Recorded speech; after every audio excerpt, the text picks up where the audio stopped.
You've just concluded today the biggest competition show, I think, of all time. Well, it is of all time. I think you've got 50 Guinness. Well, largest sets in history, most world records in history, largest cash prize in history, most winners in history, most contestants in history, most cameras. Yeah. And what, 50 Guinness World Records? Yeah. That we know of. There's probably way more, but yeah. You said something on stage which I found quite interesting. You said, I kind of feel a bit sad. Yeah, I know, because every Thursday I got to look forward to like seeing the internet's reaction to Beast Games, and now I'm gonna wake up next Thursday and I don't get to see what people think. It's over. They describe this in the Olympics as gold medal depression. Really? Yeah, they say, I think I might butcher these numbers, but 70% of people after the Olympics, even if they won a gold medal, experience depression afterwards because they've lost their North Star that was giving them meaning into. Yeah. No, I mean, I'm not. I guess I'm playfully sad, but I don't. It's fine. I have so much shit going on. I don't even really get to think about that kind of stuff. And you're on to the next one? Yeah. So Amazon, let's get season 2 in the books already. Come on, let's sign a contract. I can't really talk about it. It is the most, me and Jack were talking about it earlier on. It is the most incredible thing that I think I've seen on TV. And I think I said to you on the phone the other day, I watch it knowing that unless you do another one, I will never see something on this magnitude and scale. Yeah, no one wants to do something like that. I mean, because it's fucking hard, man. At those sets and the thing is, the reason why a lot of reality TV doesn't feel that way, and we could have obviously done much better storytelling, and we will when we do future iterations, but the at its crux, like what people don't see is like to have 1,000 cameras recording, the amount of infrastructure, like we broke a world record for most camera cables ran. Like the most miles of camera cables, and like and the millions of dollars we had to spend on storage and millions of dollars on the control room and the millions upon millions of dollars of hardware to edit it, and like having to bring in Adobe to custom change the Adobe software where you could actually have that many multicams. It's like it is the actual infrastructure to actually be able to do that is incredibly, incredibly difficult. And that's why usually what they'll do is they'll be like, all right, here's a 1 hour, like if you're filming a reality show, here's a 1 hour window. You know, they'll send out story producers. They'll put a camera on you. They'll be like, yo, can you say this line? You're kind of our villain. This is what we're looking for. They'll kind of tell you what to say, and then they'll write the notes down and they'll catalog it for the editors. Whereas we're just like, fuck it. We're going to be filming, 24/7, all these cameras. You guys be yourselves. We'll just capture it because you don't know when someone's going to do something weird. You don't know when someone's going to whisper to someone and form an alliance. You don't know. So you literally have to just be rolling, and you need these to be acceptable angles. So you need multiple, an A cam and a B cam and all this coverage, which creates a monumental fuckload of footage. But that's what allowed us, amongst many things, that's one of the biggest competitive advantages we had when filming Beast Games is we put in the effort to set up all this infrastructure where we could actually capture it and just tell the story how it is instead of having to use story producers to put words in people's mouths. But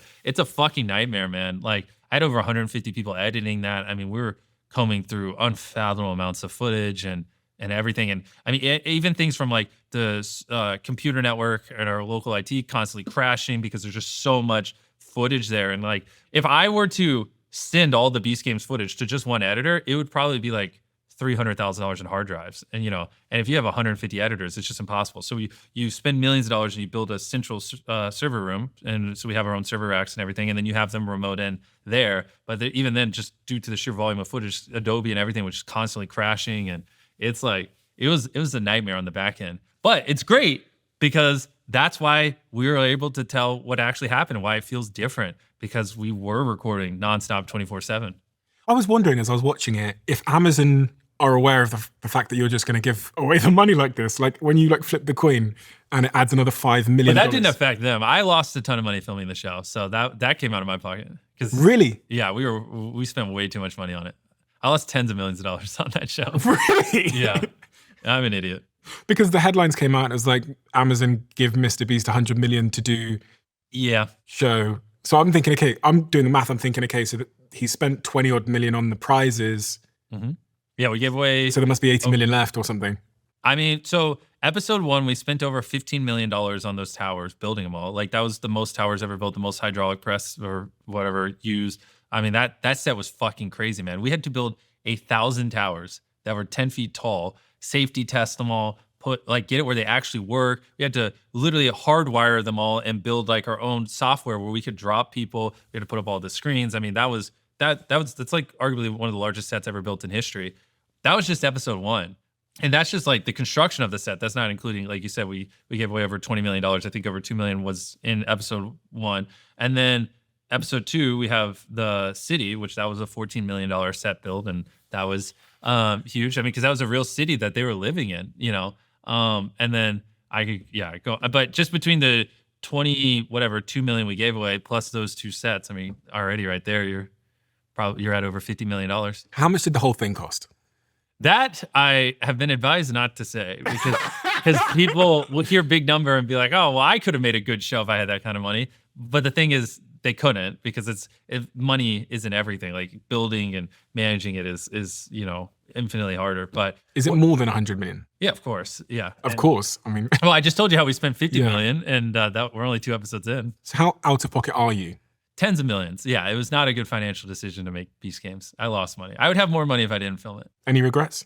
No, it was great. I mean, but for me, it was about making season 1 as good as possible. You know, I can't let the YouTube community down because creators don't have a good rep when it comes to doing stuff on streaming platforms. And, I'm getting 200 million views of video on average over the course of the first year. And I'm going to talk to these streaming platforms and they're like, we've been burned by creators before. I'm like, bro, I'm not a TikToker that dances. I have a production company and I routinely make spectacles.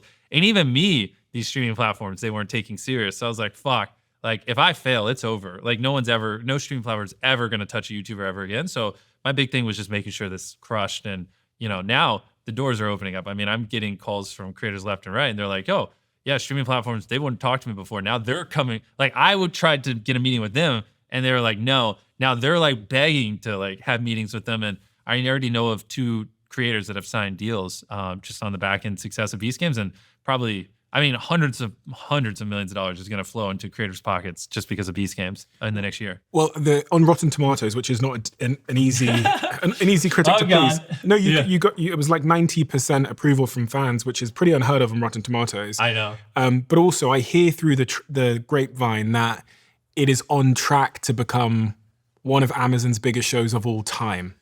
Yeah. See, the problem is I have to wait for them to do a press release. So okay. Yeah, well, I'm just talking about. I got you. I told him I'd be a good boy and not leak things. So, but for a YouTuber, quote unquote YouTuber. Yeah, well, they did release it. It was their number 1 unscripted show of all time. And then, yeah, I mean, I don't think they'd mind me saying the show's very evergreen. Like, usually these shows get a lot of attention and then kind of like teeter off. But ours is like over 700,000 new unique viewers are watching it every single day. Like, which is pretty crazy because if we maintain that, like, yeah, it's going to shatter some pretty crazy records. And what's the upside for you to continue promoting it now that it's done? Because I put all this effort in. I want people to see it. Yeah, I don't get paid to, like, all the promotion I'm doing now, I'm not getting paid for.